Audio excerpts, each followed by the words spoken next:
I've actually divided the talk, the presentation, into three parts, and what I'd like to do is present each part and then have a discussion after the end of each part. But before I do that, I want also to touch on this theme of transformation. I shared yesterday, and I know that many of you were here yesterday and many of you were not. I shared yesterday a transformation in my own life that took place as a result of experiences with ayahuasca in Brazil that were shortly before preceded by an experience with dimethyltryptamine in the southern United States. I'm going to, if you don't mind, I'm going to read you an account of these experiences and these changes. And I hope that it will be helpful, and I'm going to bare my soul a little bit, because I believe that it is important to, as a community, to share our experiences with these agents of transformation. And for me, the encounter with the sacred vine, which has been going on for many years now, has I must say had a profound effect. The document that I'm going to read you from now was in fact a letter written to a friend at the end of 2011, beginning of 2012. And I'm going to blank out some of the places, but it's the changes in my life following a DMT experience in Utah and 5 ayahuasca sessions in Brazil in September, October of 2011. Before having a go at trying to describe the experiences and the follow-up in terms of a radical change that has occurred in my life, I need to preface this by saying that before all this happened, I had a 24-year non-stop daily relationship with marijuana. I didn't begin smoking the herb until I was 37 years old. I'm now 62.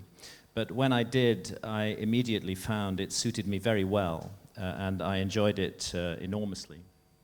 It lightened me up a lot in all sorts of ways and encouraged me to explore unusual connections between things that I would not normally have connected. I was a current affairs journalist when I was 37. This was 1987. I was born in 1950.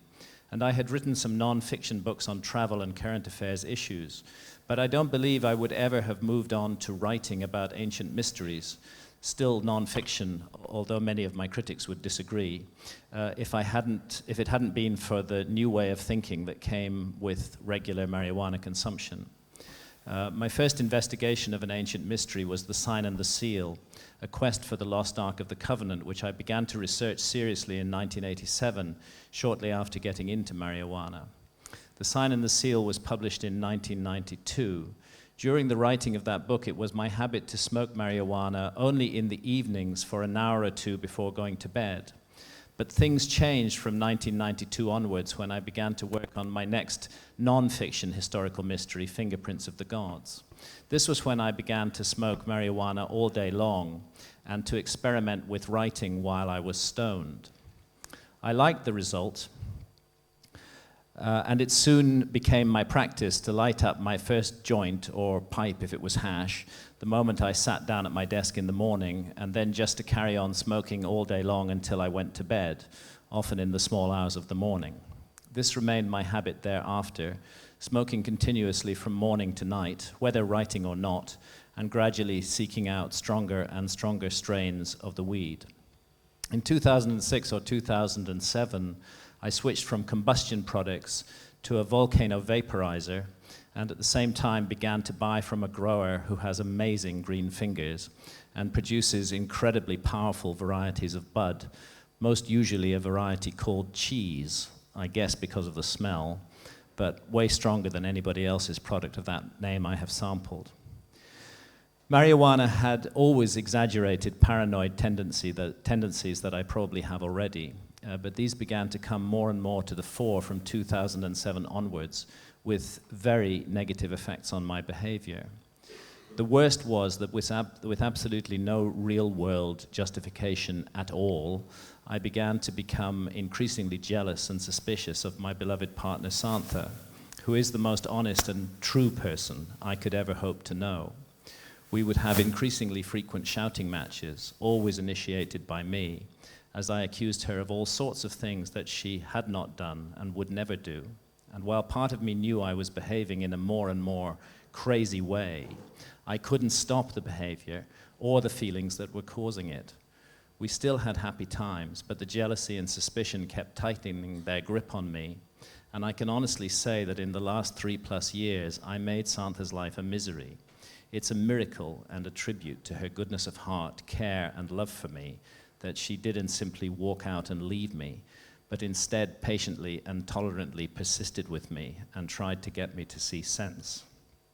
This is where things were when Santha and I flew to the US on 22nd of September 2011 and eventually made our way to Utah, where we met up with Mitch Schultz and many others at a retreat at a place that I will not name. I'd had a couple of crazy jealous episodes before we got there, but as it happened, I didn't have any while we were there. I was wrestling with the problem. I knew my behavior was nuts, and sometimes I got on top of it, sometimes I didn't. So on Friday, 30 September, about a dozen of us assembled in one of the larger rooms at the retreat to smoke DMT. Mitch and another friend, Ron, held the pipes. I'd never smoked DMT with Mitch before, but in the 2 previous years when we attended this retreat, I had smoked with Ron, who is a lovely, generous, open-hearted man and a tremendously experienced psychonaut. I had also smoked DMT twice in my own home in England while researching supernatural. My 2 experiences in England were terrifying. I described them in Supernatural. Then in 2009 at the retreat, I had 3 pipes in one night with Ron and had amazing healing experiences. Rotating lights moved all over my body, a sense that I was being scanned and that something was being fixed, some slightly scary computer-like circuitry that seemed to be sentient, an encounter with a sorcerer magician figure who opened a rip in the earth for me and showed me an ancient buried city, and so on and so forth. It was all great fun and rather exciting. I think I felt very safe with Ron there. Same thing happened in 2010. 2 pipes that time, separated by about an hour, and more beautiful healing experiences.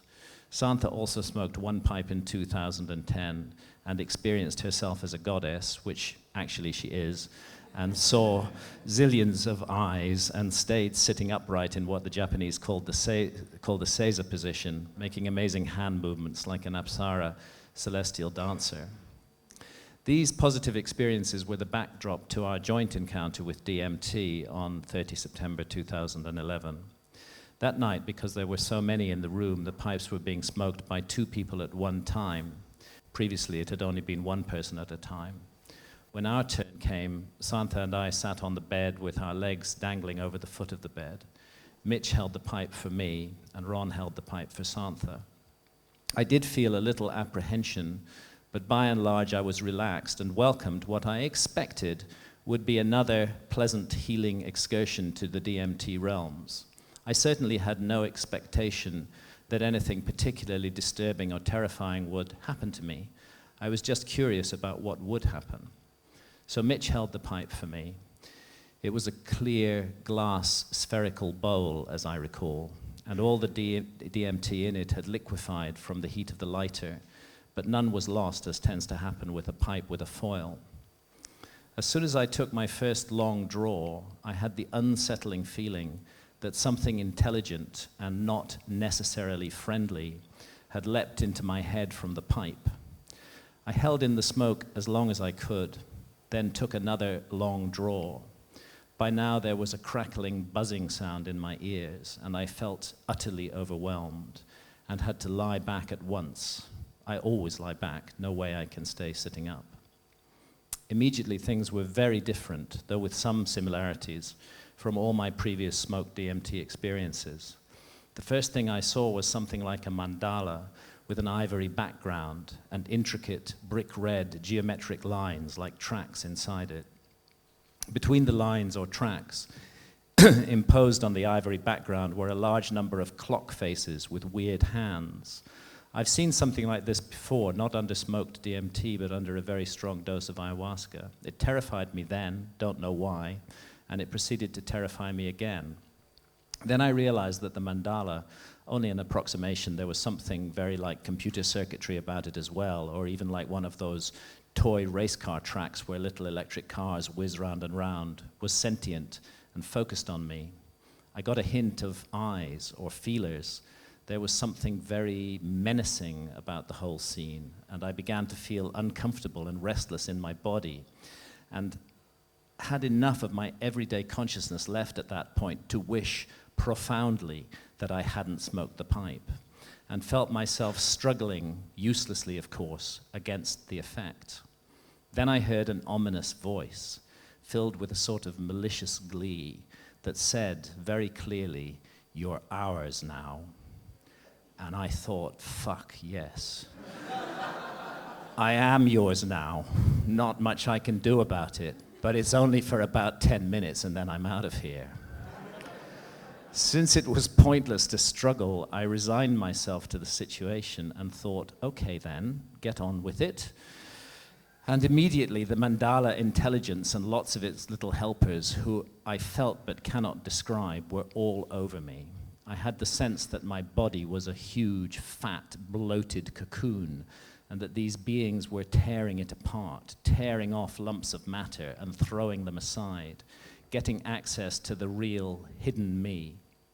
I was aware that this was a place of absolute truth, like the Hall of Maat in the ancient Egyptian tradition, and that everything about me was known here, every thought, every action, good and bad, throughout my whole life, and that the sense that the real hidden me within the cocoon was utterly transparent to these beings, and that they were finding me wanting, about as far from being justified in the judgment, as the Egyptian texts put it, as it is possible to be, and that therefore I might face annihilation here.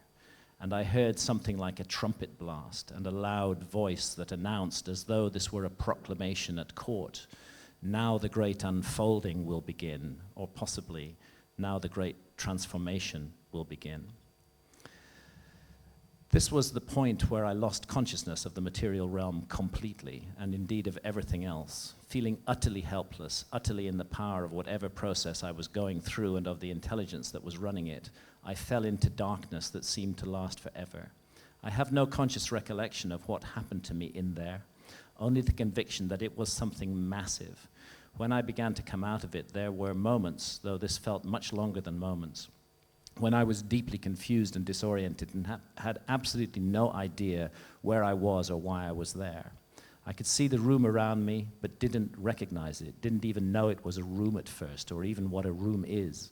And it kept melting back into that other terrifying reality out of which I was emerging. This has never happened to me with DMT before.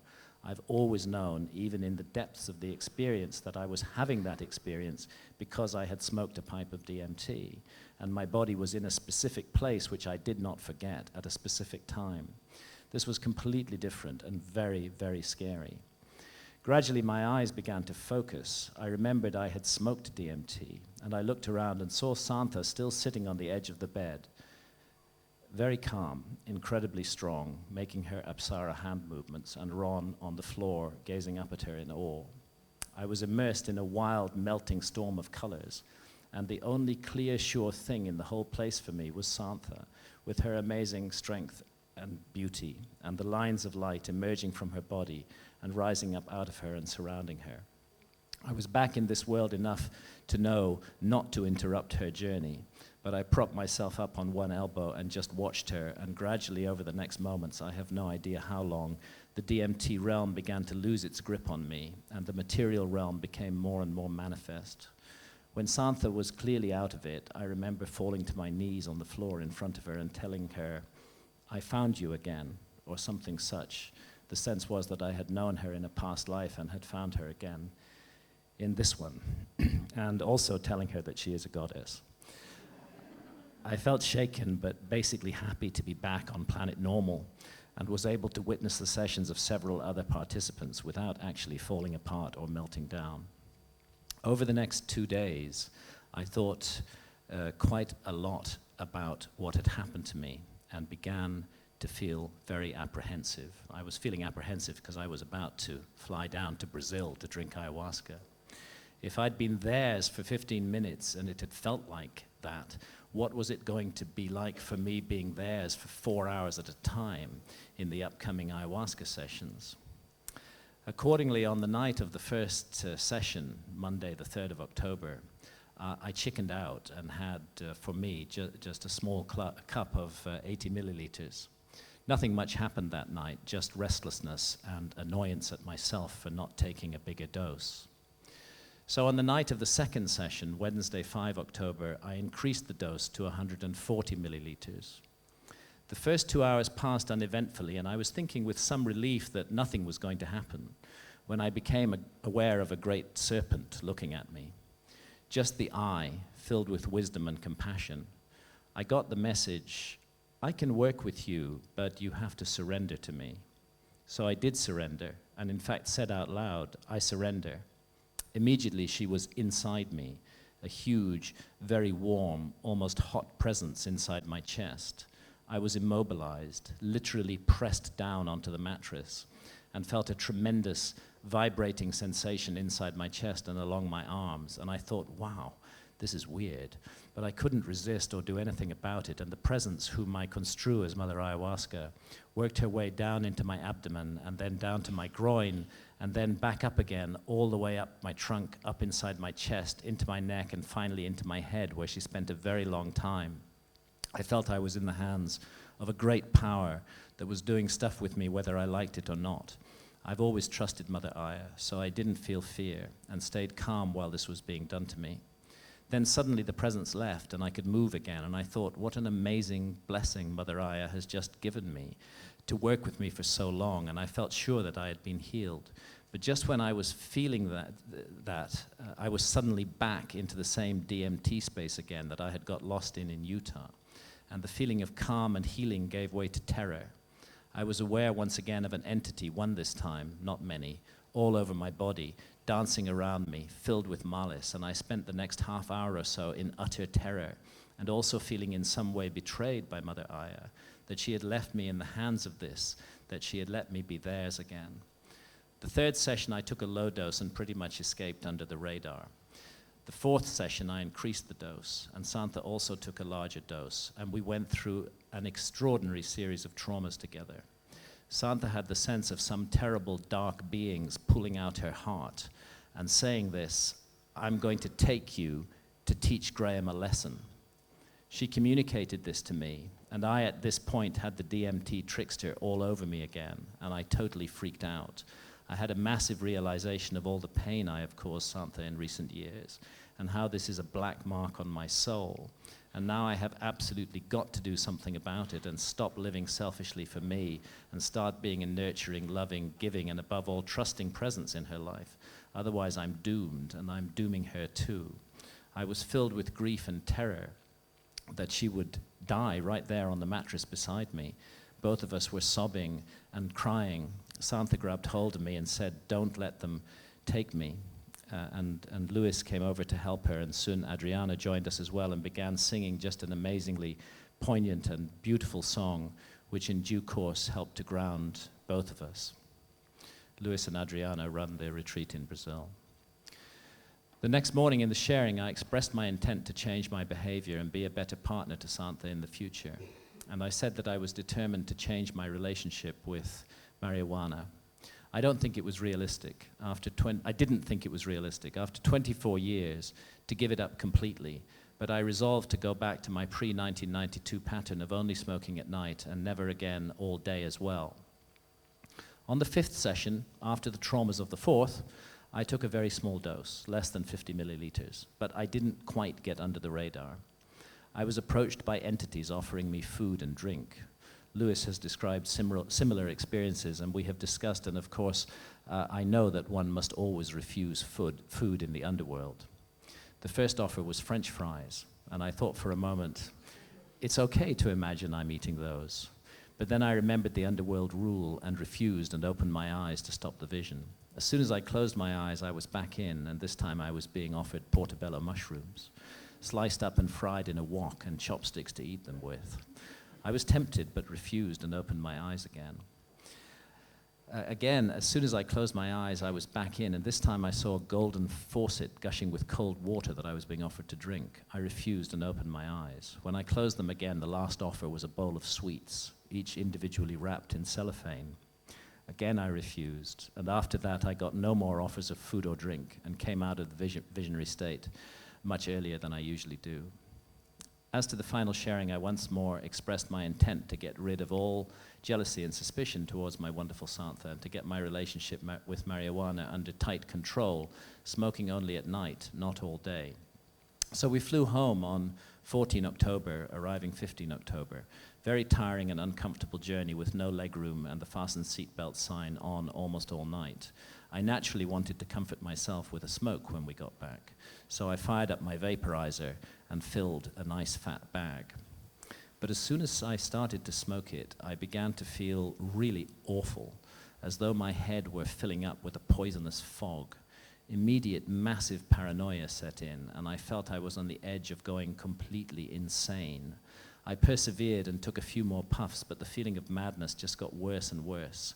Panic and total self-revulsion seized me, something I have never felt before with the herb. The upshot was that I squeezed out the rest of the vapor in the bag to get rid of it without smoking it and put the vaporizer away.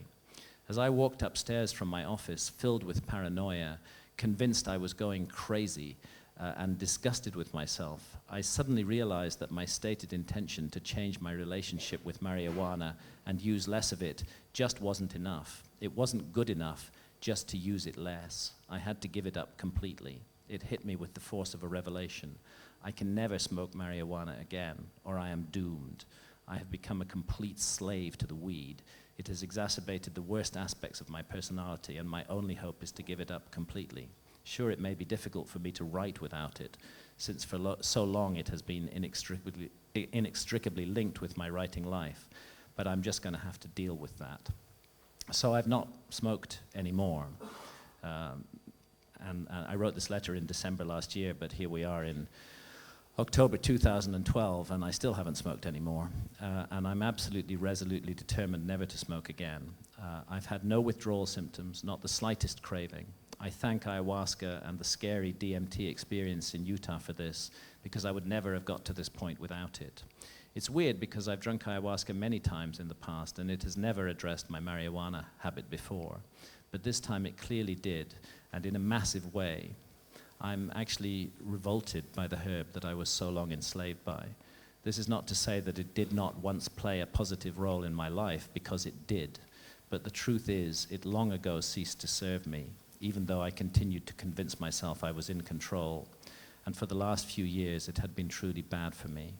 I feel free now, liberated, as though a whole new chapter of my life has opened up in front of me. I find myself enjoying little things I didn't enjoy before, appreciating every moment that I'm not stoned and that my head is clear. It feels great to have a clear head. My concerns about the effect on my writing have also turned out to be completely groundless. I'd feared I would lose my inspiration without my herbal friend, but quite the opposite has turned out to be the case. I'm buzzing with new ideas and creativity. Also, I'm much more efficient, writing between 3 and 5 times as many words a day as I did before. Last but not least, my crazy jealousy and suspicion of Santha have evaporated like a bad dream. I simply don't have those feelings anymore, or the behavior that used to go with them. We're having lots of fun together, and both of us are beginning to rediscover the positive and beautiful basis for our love. As for my soul, I think I've been given another chance, a chance not to be found wanting in the judgment when death finally comes. I'm grabbing that chance with both hands. So that's my personal story of redemption and of the powerful role that these extraordinary substances can have in our lives. And I think that what's particularly significant to me about it is that it's not just in the realm of ideas. That there's been a massive, significant change in my behavior. The intricate involvement of marijuana in my life was something I thought that I would never stop, and it's something that I wouldn't wish to put down in other people's lives. But it's something that has stopped. It's a real measurable change in my life. So I think when the authorities seek to demonize these visionary plants and visionary substances, I hope that this story, and I know that it's one of many, many stories where ayahuasca has come to the rescue of we fragile human beings, will be remembered, and that Mother Ayahuasca is a truly loving entity in our lives. Can we have the projector on, please?